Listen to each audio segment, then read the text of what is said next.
Assalamualaikum warahmatullahi wabarakatuh. Bertemu lagi ya teman-teman semuanya dengan saya ya.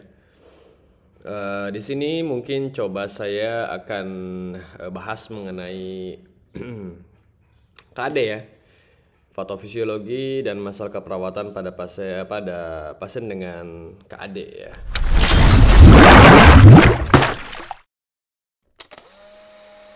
KAD, DKA sama ya.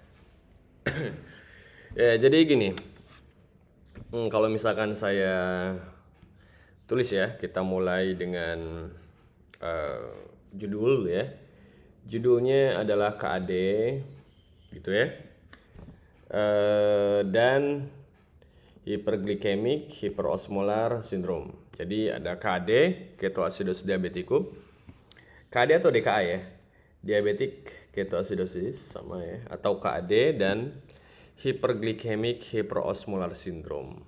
Jadi DKA diabetic ketoacidosis, KAD juga sama ketoacidosis diabeticum. HAS-nya apa? Hyperglycemic hyperosmolar syndrome. Gitu ya. Oke. Jadi gini. KAD ini ya, KAD ini sebetulnya penyebab utamanya itu kita bisa mudahkan itu kalau kita buat tulisan itu kita ingat aja ini ya. Ingat aja prinsipnya adalah 6I. 6I. Oke. Kita mulai dengan I yang pertama. Yang pertama ya. I yang pertama. Oke.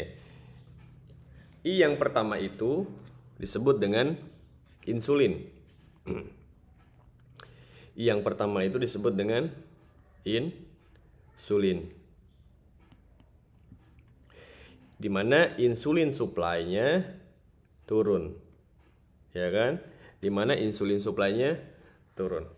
Nah, yang perlu diketahui adalah pasien dengan KAD atau DKA dan HHS.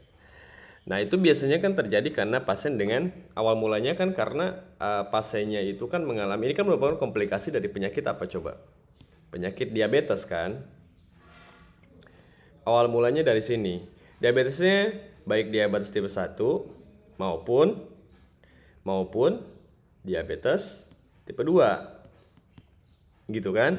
Nah, akhirnya karena terjadinya DM, diabetes itu, sehingga terjadi yang namanya penurunan insulin. Gitu kan? Nah, jadi DM itu adalah suatu kondisi di mana terjadinya resistensi insulin atau insulinnya tidak diproduksi sama sekali. Jadi kalau DM tipe 1 yang ini ya, yang ini adalah kerusakan biasanya lebih banyak pada anak-anak muda dan diakibatkan karena kerusakan beta pankreas gitu kan.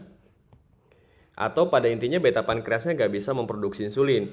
Nah, kalau DM tipe 2 itu lebih ke arah beta pankreasnya memproduksi insulin cuman karena gaya hidup dan segala macamnya, maka akan terjadi lama-kelamaan terjadi namanya resistensi insulin.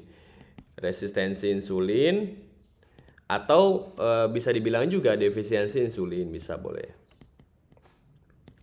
Ya, defisiensi insulin gitu kan. Nah, beta pankreas ya, DM tipe 1, kerusakan beta pankreas lebih ke, dan dia lebih sifatnya dia lebih ini ya, terkena pada usia muda. Usia muda gitu ya. Dan kalau DM tipe 1 emang lebih banyak sih diturunkan secara genetik sih ya. Oke, secara genetik. Kalau DM tipe 2 ya, DM tipe 2 itu lebih ke arah gaya hidup sih sebetulnya. Jadi DM tipe 2 itu lebih ke arah gaya hidup, di mana gaya hidup itu termasuk di dalamnya apa coba? Pola makan, ya kan? Pola makan, apalagi? Defisiensi aktivitas. Aktivitasnya rendah banget ya. Aktivitasnya jadi hanya nonton YouTube, nonton TV, kemudian pesen Gojek, Grab, apapun itu, GoFood, food gitu ya, yang sifatnya diantar-antar tanpa beraktivitas sekali. Nah, itu menyebabkan masalah Kalau terus bukan masalah Gojeknya, bukan masalah Grabnya, tapi karena kurangnya aktivitas pada akhirnya kita menjadi tidak aktif ya, gitu. Nah biasanya karena itu gaya hidup seperti itu. Nah oleh karena itu ya, lama kelamaan akan terjadi namanya defisiensi insulin. Insulinnya, suplai insulinnya turun. Suplai insulinnya turun ya karena adanya DM tipe 1 dan tipe 2. Nah, oke. Yang kedua, ya penyebab yang kedua itu adalah infeksi. Penyebab yang kedua itu adalah infeksi. Nah, infeksi ya yang sering terjadi, infeksi yang sering terjadi, kalau misalkan terkait infeksi biasanya lebih ke arah insulin demand ya, kebutuhan insulin ya. Jadi kalau yang insulin itu benar-benar pure insulin supply-nya turun, kalau infeksi biasanya kebutuhan insulinnya justru yang banyak, tetapi insulin supply-nya turun kan karena DM, karena diabetes itu kan. Nah, infeksi itu biasanya yang sering terjadi pada kasus-kasus infeksi itu ya. Salah satunya apa? Salah satunya adalah kasus dengan infeksi pernapasan, yaitu pneumonia gitu. Kemudian apalagi kasus dari infeksi saluran kemih, pyelonefritis. Oke. Pyelonefritis. Kemudian pada infeksi kulit, selulitis. Gitu ya. Nah, karena kebutuhan infeksi itu kan pasti kondisi di mana adanya kuman, virus, bakteri dan segala macamnya yang masuk ke dalam sel. Ya kan? Misalkan kalau saya analogikan kayak gini lah. Misalkan ini adalah sel. Kemudian ada virus yang masuk. Maka sel tersebut kan akan mengirimkan sebuah sinyal. Ya, sebuah sinyal. Sinyalnya itu bisa berbentuk sinyalnya itu disebut dengan sitokin. Sitokin itu kan banyak ya, ada interleukin 1, 2, 3, 4, 8, banyak ya sitokin. Nah, fungsi sitokin adalah untuk memberikan stimulasi pada sistem imun kita untuk memberikan sinyal supaya sistem imun kita itu menyerang. Jadi sistem imun di sini ya. Sistem imun kita itu menyerang ke sel target. Gitu ya. Nah, oke. Sel target. Ini singkatnya. Nah, kemudian untuk proses pengeluaran sitokin, imun masuk ke dalam sel target, pasti butuh ada apa yang namanya ATP. ATP itu kan energi. ATP itu dibentuk di dalam pada sebuah siklus disebut dengan siklus Krebs. Ya kan? Nah, butuh ATP, butuh energi. Kalau misalkan butuh ATP, maka akan butuh banyak asetil-CoA. Asetil-CoA maka akan butuh banyak glukos. Benar kan? Karena kebutuhan glukos banyak, maka akan terjadi peningkatan kebutuhan insulin. Sayangnya, insulin itu tidak bisa tercukupi pada pasien dengan DM. Iya kan? Baik DM tipe 1 maupun DM tipe 2. Sehingga insulin demand-nya tinggi pada pasien infeksi. Jadi I yang kedua itu adalah infeksi. Oke ya. Kemudian I yang ketiga itu adalah inflamasi. Inflamasi. Nah, inflamasi biasanya yang sering terjadi adalah inflamasi pada pankreas atau disebut dengan pankreatitis. Oke. Pankreatitis. Kemudian inflamasi yang terjadi pada kandung kemih, koleostitis. Oke. Kemudian inflamasi udah ya, kalau inflamasi ada dua ya. Inflamasi pada pankreatitis, pada pankreas dan kandung kemih. Itu yang ketiga. Yang keempat,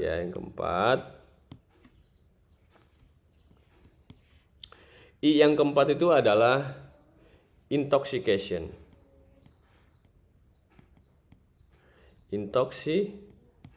Jadi lebih ke arah keracunan ya, keracunan. Nah, intoxication itu yang paling sering adalah konsumsi alkohol.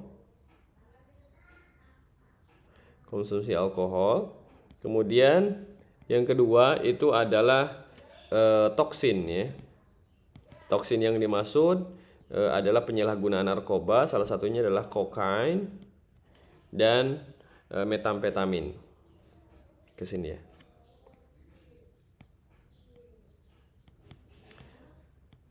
Oke. Jadi sini ya. Jadi yang pertama adalah insulin, yang kedua adalah infeksi, inflamasi, intoxication. Yang kelima adalah infak. Yang kelima itu adalah infak.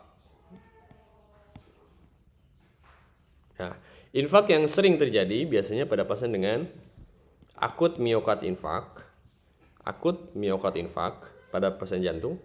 Kemudian yang kedua itu adalah cerebral vascular accident. Ya, misalkan pada kondisinya pada pasien stroke, ya. Jadi AMI itu adalah akut miokard infark, dan CVA, cerebral vascular accident.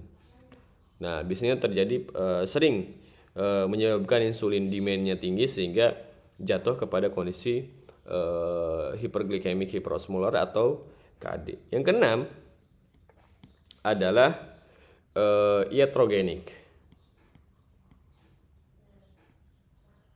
Ya, iatrogenik bisa karena efek dari kortikosteroid atau efek dari pembedahan. Oke. Nah, jadi yang harus dihafal itu adalah 6I, penyebab dari KD atau dan HHS. Pertama adalah insulin supply turun. Yang kedua itu adalah insulin demand. Jadi ya udah, mungkin saya bagi gini ya. Kalau saya bagi mungkin gini. Nomor 2 sampai nomor 6 itu adalah peningkatan insulin demand. Insulin demand itu kebutuhan insulin ya. Permintaan insulin. Jadi insulin demand. Oke, sementara yang yang pertama ya, ini lebih ke arah penurunan insulin supply.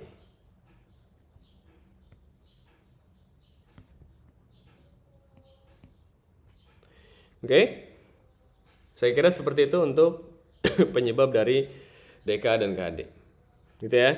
Nah, kemudian coba kita lanjut di dalam patofisiologinya. Kita geser ke samping ya. Yang perlu diingat adalah, jadi gini, kalau misalkan insulin supply-nya turun, insulinnya turun, yang terjadi apa? Yang terjadi kalau insulinnya turun, yang terjadi adalah produksi dari ATP juga turun. Iya kan? Kenapa produksi ATP turun? Ya karena ATP tidak, sumber ATP itu kan ada glukos di dalamnya, ada glukosa di dalamnya. Ya kan? Sementara glukosa itu merupakan bahan bakar dari siklus Krebs. Nah, kalau siklus Krebs-nya ternyata emang tidak tercukupi kebutuhan glukos asetil CoA-nya, maka otomatis akan terjadi yang namanya penurunan dari adenotrifosfat. Nah, ATP itu singkatan dari adenotrifosfat. Trifosfat. Oke. Jadi kalau misalkan insulin turun, maka ATP juga turun. Nah, kalau misalkan ATP turun, maka tubuh itu akan membuat sebuah kondisi di mana dia itu tetap harus menghasilkan ATP tapi dengan bahan yang dari bahan bakunya bukan dari glukos murni. Tapi dari mana? Dari lemak. Jenisnya apa? Jenisnya adalah trigliserida. Nah, trigliserida ya, trigliserid gitu ya, trigliserid. Nah, trigliserid nanti akan berubah menjadi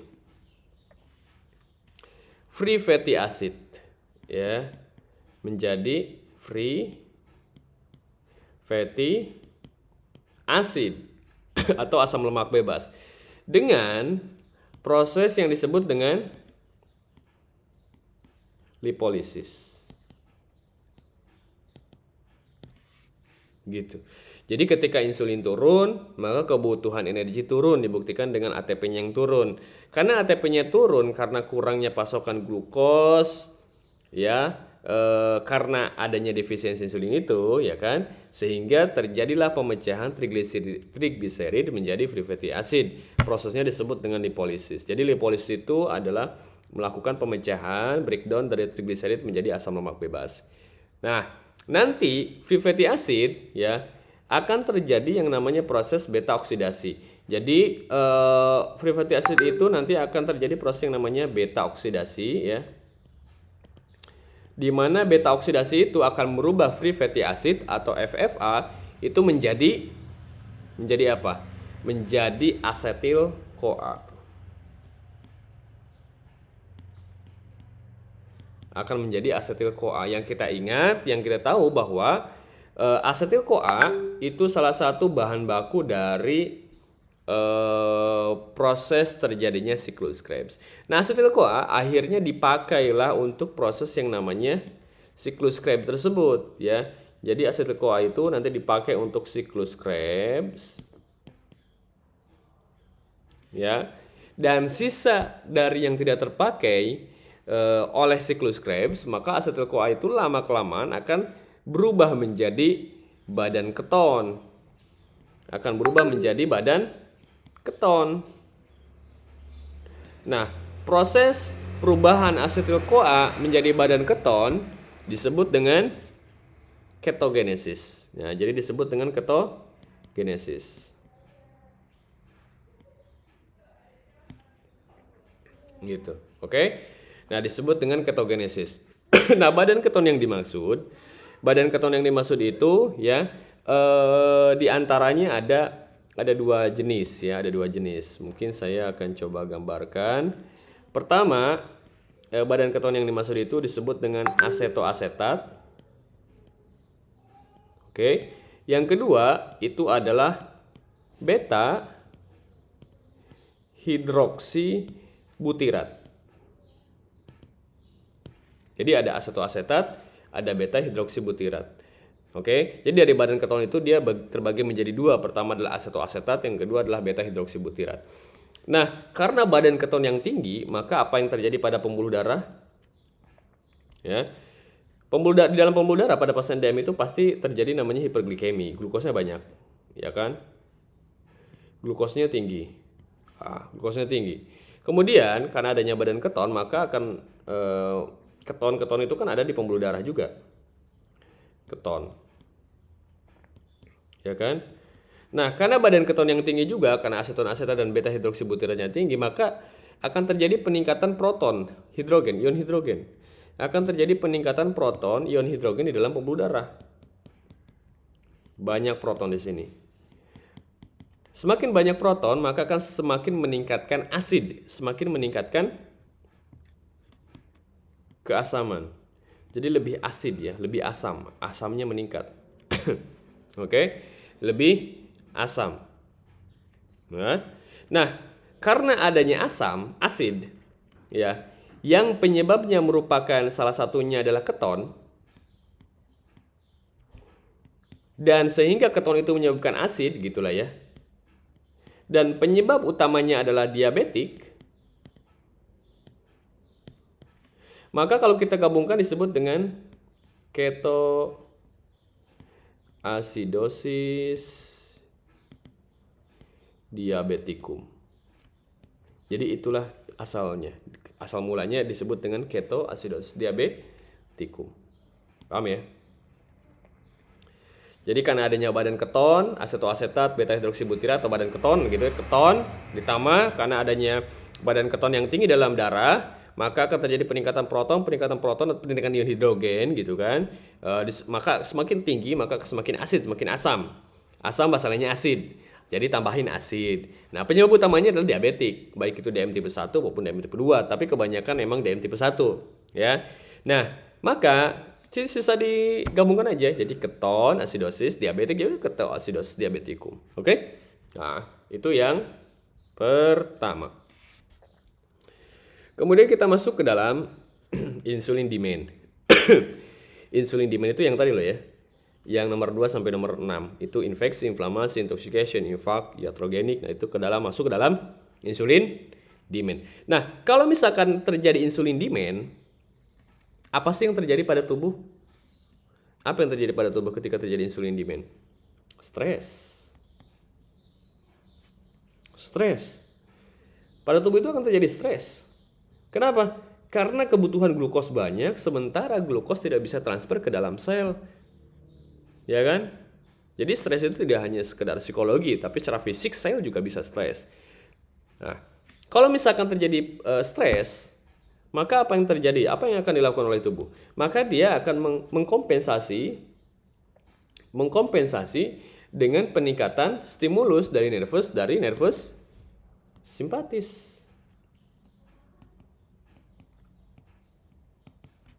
Ya, peningkatan dari nervus simpatis. Oke, karena adanya stres, maka akan terjadi peningkatan dari nervus. Contohnya gini, ada yang ngasih orang stres secara psikologis, stres gitu, kemudian dia bisa tidur.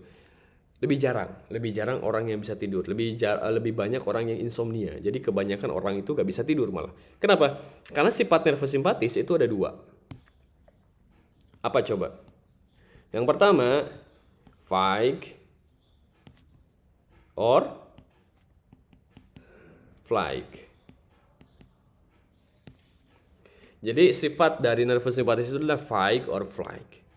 Contoh, ketika kita atau orang lain yang kita, ketika ada orang lain berada di kandang buaya, ya kandang buaya atau di Ragunan, kemudian dia masuk ke dalam kandang buaya tersebut, dijebloskan sama si orang jahat misalkan. Nah kemudian kita melihat buaya tersebut. Apa yang terjadi? Apa yang terjadi? Ya, yang terjadi adalah ada 2 kemungkinan. Pertama, kita lawan, fight, atau kita kabur, flight. Itu kerjanya nervus simpatis. Gak ada kan orang yang depan buaya itu ngantuk, tidur, lesehan, gak ada. Karena bukan parasimpatis yang kerja, tapi simpatis. Sebaliknya, karena ngebahas itu, sebaliknya, kalau parasimpatis,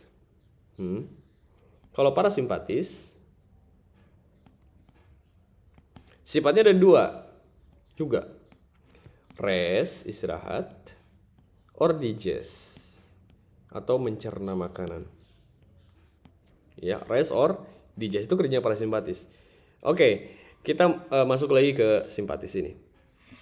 Terjadi peningkatan stres karena insulin demand-nya tinggi, sementara kecukupan insulinnya kurang, terjadilah stres. Ketika terjadi stres, maka terjadi peningkatan simpatis. Ketika terjadi peningkatan nervus simpatis, maka akan terjadi apa?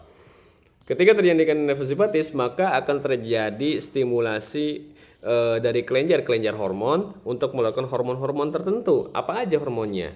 Hormonnya ada yang namanya disebut dengan epinefrin, gitu ya. Epinefrin dan norepinefrin. Bukan non ya, tapi nor pakai R. Norepinefrin. Kemudian apa lagi dikeluarkan? Glukagon. Ya, glukagon. Epinefrin dan norepinefrin dikeluarkan oleh kelenjar adrenal atau disebut dengan katekolamin. Kemudian glukagon dikeluarkan oleh alfa pankreas. Epinefrin, norepinefrin, glukagon digunakan untuk proses terjadi biasanya distimulus oleh nervus simpatis. Nah, kalau misalkan terjadi peningkatan epinefrin dan norepinefrin serta glukagon, apa harapan yang diinginkan oleh tubuh ketika terjadi pengeluaran tersebut? Ingat ya bahwa di dalam organ kita itu ada namanya hati atau hepar. Ya, nah jadi ada hati gitu ya. Misalkan saya gambarkan seperti ini ya, ada hati gitu ya. Nah di dalam hati ada cadangan glukos, ya dalam bentuk glikogen. Jadi ada cadangan glukos dalam bentuk glikogen. Oke. Kemudian selain ada cadangan glukos dalam bentuk glikogen, di sana juga ada cadangan lemak. Ya, ada cadangan lemak. Cadangan lemak itu ada yang disebut dengan asam amino. Apalagi ada yang disebut dengan gliserol,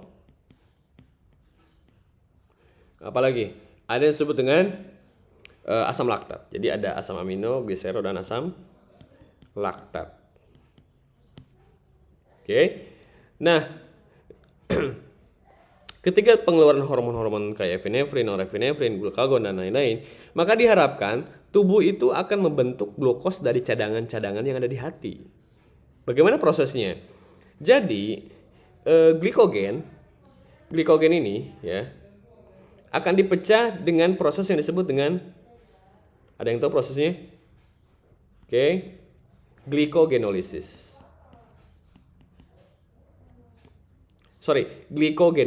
Bener ya? Glikogenolysis. Jadi glikogen itu dipecah, prosesnya disebut dengan glikogenolysis. Oke. Sedangkan asam amino, asam laktat, gliserol itu dipecahnya bukan dengan glikogenolysis. Ada beda lagi. Ya, ada yang tahu nggak prosesnya disebut dengan apa? Disebut dengan gluconeogenesis.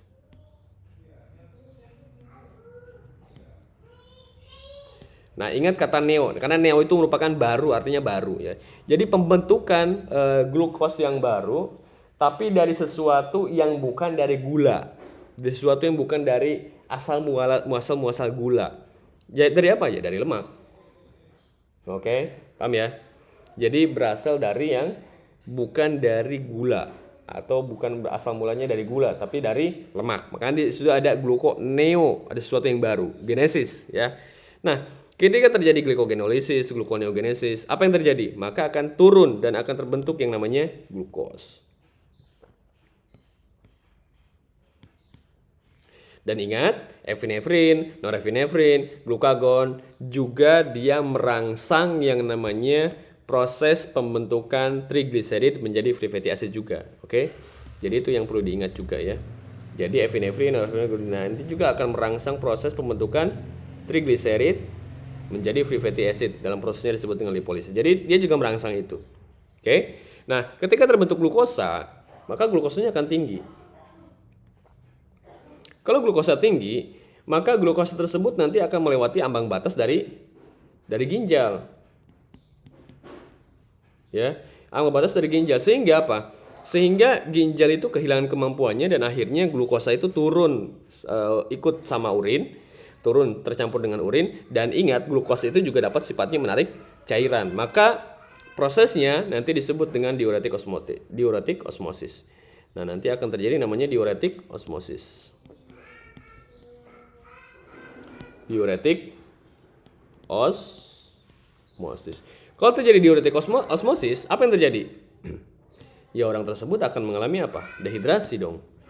Orang tersebut akan mengalami yang namanya dehidrasi. Kalau terjadi dehidrasi, apa yang terjadi? Maka air di dalam pembuluh darah itu akan turun. Iya kan? Air di dalam pembuluh darah maka akan turun. Kombinasi di mana terjadinya peningkatan glukosa besar-besaran dan air di dalam pembuluh darah intravaskulernya turun besar-besaran. Jadi glukosnya tinggi banget sementara airnya kurang banget. Maka itu disebut dengan hyperglycemic hyperosmolar syndrome. Gitu ya. Paham ya? Oke. Saya kira seperti itu.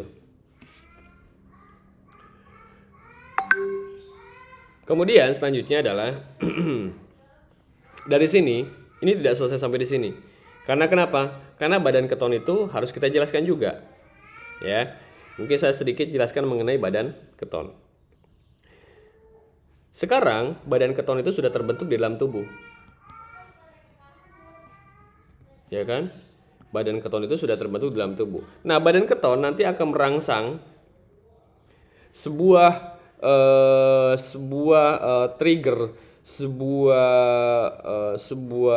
trigger lah ya, sebuah zona yang ada di otak yang disebut dengan chemotrigger zone. Jadi nanti ada, misalkan saya gambarkan ini otaknya gitu ya, otak manusianya. Ya, ini adalah medula oblongata, medula spinal. Nah, di sini ada namanya chemo-trigger zone. Chemo-trigger zone. Nah, chemo-trigger zone itu di dalam otak itu nanti akan merangsang pusat emetik yang ada di medula. Nanti akan merangsang pusat emetik yang ada di medula. Ketika merangsang pusat emetik yang ada di medula, maka apa yang biasanya orang rasakan? Biasanya orang rasakan itu ada dua. Pertama itu adalah mual dan muntah. Jadi tulisannya memang kurang bagus ya. Nausea dan vomiting.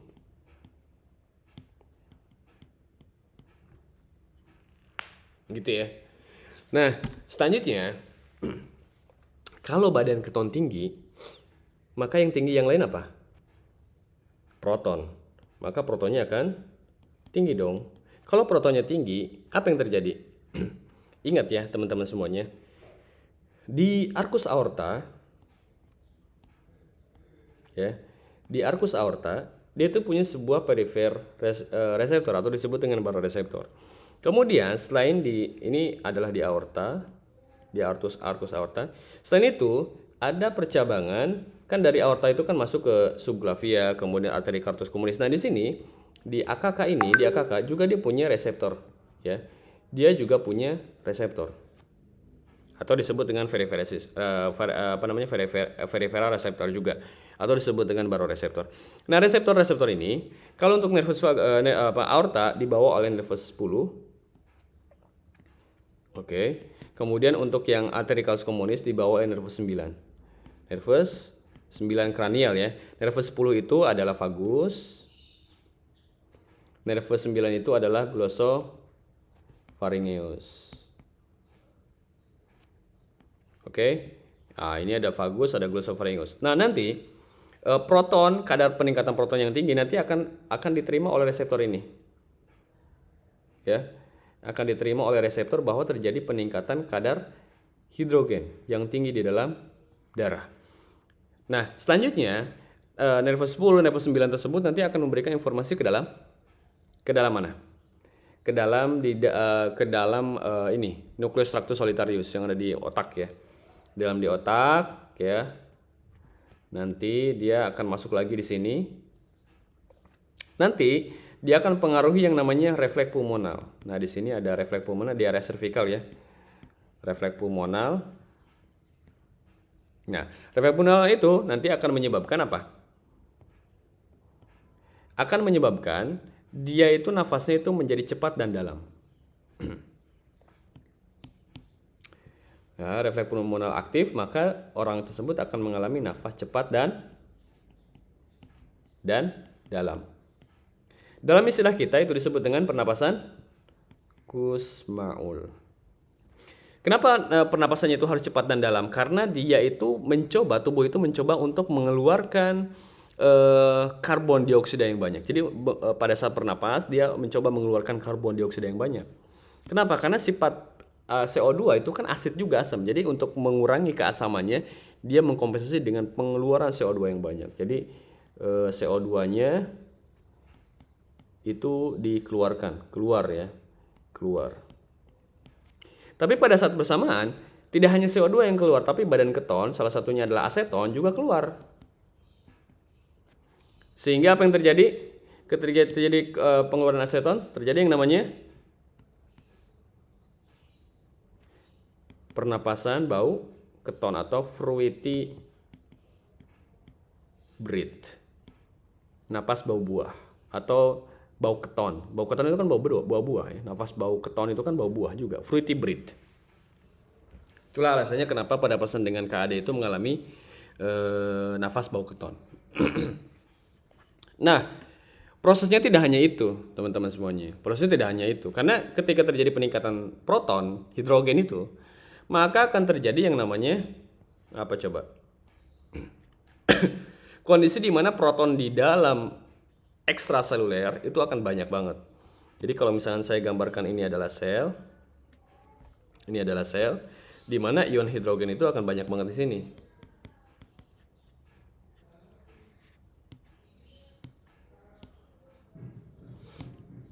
Di ekstrasel. Ya, ion hidrogen akan banyak banget di sini. Oke, sehingga apa? Sehingga sel itu harus ion hidrogen itu oleh tubuh itu harus dimasukkan ke dalam supaya tidak terlalu banyak di ekstrasel, maka dia akan masukkan ke dalam intrasel. Jadi ion hidrogen tersebut masuk ke dalam intrasel. Sebagai gantinya, maka kalium itu harus dikeluarkan oleh sel. Ya, maka kalium itu harus dikeluarkan oleh sel. Sehingga apa yang terjadi? Kalium sekarang banyak di pembuluh darah atau di ekstraseluler. Jadi kalium itu banyaknya di ekstraseluler. Biasanya untuk pompa kalium, jadi kalium itu dipompa lagi ke dalam sel kalau misalkan terlalu banyak di luar sel, maka akan dipompa lagi ke dalam sel tapi dengan pertukaran antara kalium dengan natrium. Jadi natriumnya keluar, kaliumnya masuk gitu kan. Nah, biasanya prosesnya itu menggunakan menggunakan yang namanya ATPase. Di mana kalium dipompa, natriumnya keluar. Tapi untuk pompa natrium juga butuh insulin. Rumit kan? Emang rumit. Nah, insulin juga membantu pompa kalium. Nah, sayangnya pada pasien dengan DM insulinnya kan nggak ada. Apa yang terjadi? Ya kaliumnya makin numpuk aja. Karena kalium terus dipompa keluar. Karena ion proton kan banyak banget di luar karena adanya badan keton. Ya nggak? Kalium akhirnya banyak dipompa keluar. So, apa yang terjadi dong kalau kayak gitu? Oleh karena itu terjadi namanya peningkatan serum dari kalium. Kalau terjadi peningkatan serum dari kalium, apa efeknya? Pertama adalah aritmia. Masih ingat? Kemudian, yang pertama itu adalah aritmia. Kemudian, ya, aritmia itu bisa menyebabkan dua hal. Pertama adalah palpitasi. Yang kedua itu adalah nyeri dada. Palpitasi dan nyeri dada. Oke? Nah, jadi ada sodium kalium tinggi sehingga terjadi namanya aritmia. Aritmia biasanya menyebabkan palpitasi dan nyeri dada. Nah, di dalam serum itu tinggi, tapi di dalam body, di dalam sini itu kaliumnya kan jadi rendah. Kalau misalkan ini terjadi pada ileus, maka akan terjadi penurunan dari peristaltik atau disebut dengan ileus paralisis. Jadi ileus paralisis ya. Dan biasanya gejala yang ditimbulkan adalah nyeri abdomen. Oke ya. Banyak ya, panjang ya. Nah, videonya emang panjang, kurang lebih gak tahu ya, mungkin hampir sejam. Gak apa-apa, namanya kita kuliah kuliah online ya. Oke? Nah, oke, sementara seperti dulu. Nah, lantas, nah, kira-kira perbedaan yang paling menonjol antara DKA sama hiperosmolar apa dong? Gini, kalau DKA atau KAD, yang pertama biasanya onsetnya kurang dari 1 hari. Itu yang pertama, yang paling gampang dilihat. Yang kedua, biasanya KAD, biasanya penyebabnya adalah DM tipe 1. Tapi kalau hiperosmolar, hiperglikemia hiperosmolar, biasanya onsetnya kebalik ya, lebih dari 1 hari. Dan biasanya hiperglikemia hiperosmolar biasanya DM tipe 2. Itu yang paling gampang. Kemudian kalau misalnya kita lihat hasil labnya, maka misalkan kita mulai dari serum glukos. Jadi serum glukosanya Biasanya kalau DKI itu tinggi tapi tidak terlalu tinggi banget ya, biasanya lebih dari 250. Tapi kalau misalkan di ini ya,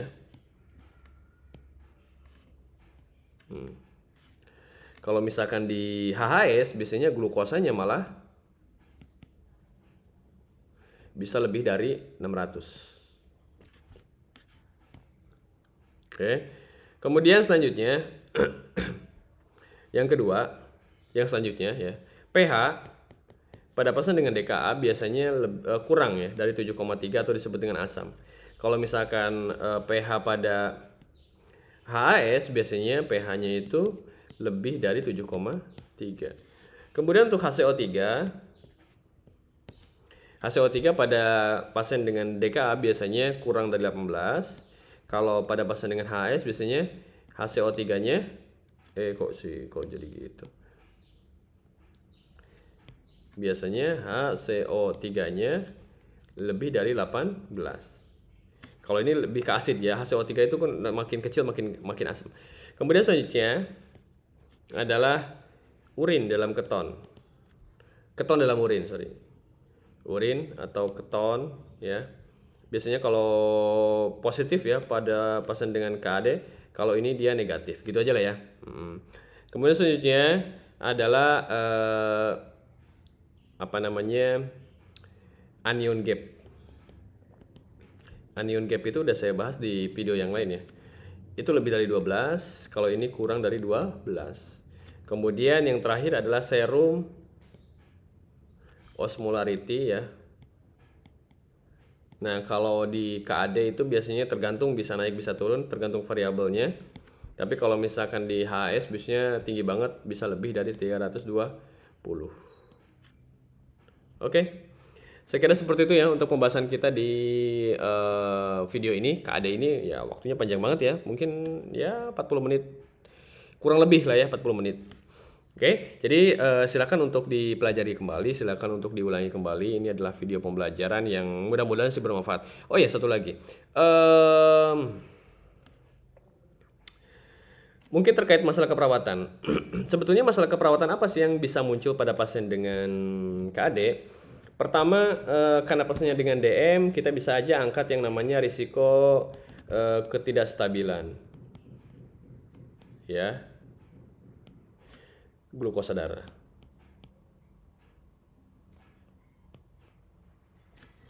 Yang kedua, karena dia turun volume darahnya, bisa aja kita ambil hipovolemia kan? Hipovolemia. Sebentar, tulisannya diperbagus lah ya. Diperbagus.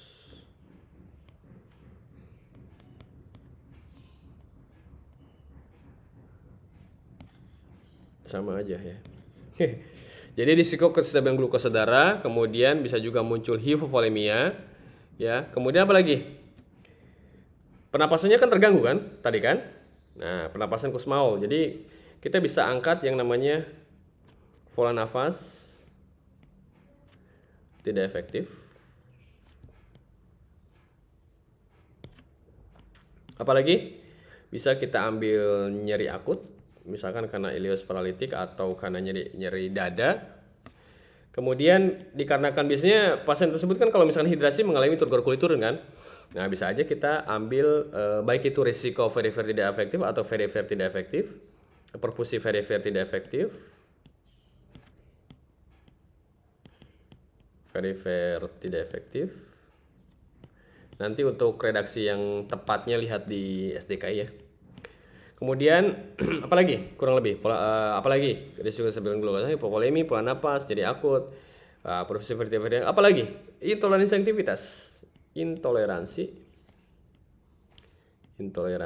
aktivitas. Kenapa? Karena ATP-nya kan turun banget. Ya, pastinya kan lemah. Intoleransi aktivitas. Oke. Kemudian apalagi yang bisa kita ambil? Biasanya karena dia ada mual muntah, bisa kita ambil risiko defisit nutrisi. Risiko defisit nutrisi, atau kalau sudah aktual ya buat aja defisit nutrisi langsung. Ya. Nah, ini mungkin beberapa masalah keperawatan yang bisa kita ambil sementara ini. Tapi ini tergantung variabel, tergantung pasiennya masing-masing. Ya, tergantung pasien masing-masing. Bisa kurang, bisa lebih, dan ini masih di area fisik. Kita belum melihat kecemasannya. Kita belum lihat pola tidurnya. Ya, kita belum lihat misalkan perannya, apakah dia berdaya atau enggak. Di situ semuanya ada. Makanya kita disebut dengan biopsikososio kultur spiritual. Nanti itu bisa ditambahkan tergantung dari pasiennya masing-masing. Saya kira cukup untuk pertemuan kali ini teman-teman semuanya ya. Semoga ini bermanfaat. Sekian dari saya. Wassalamualaikum warahmatullahi wabarakatuh.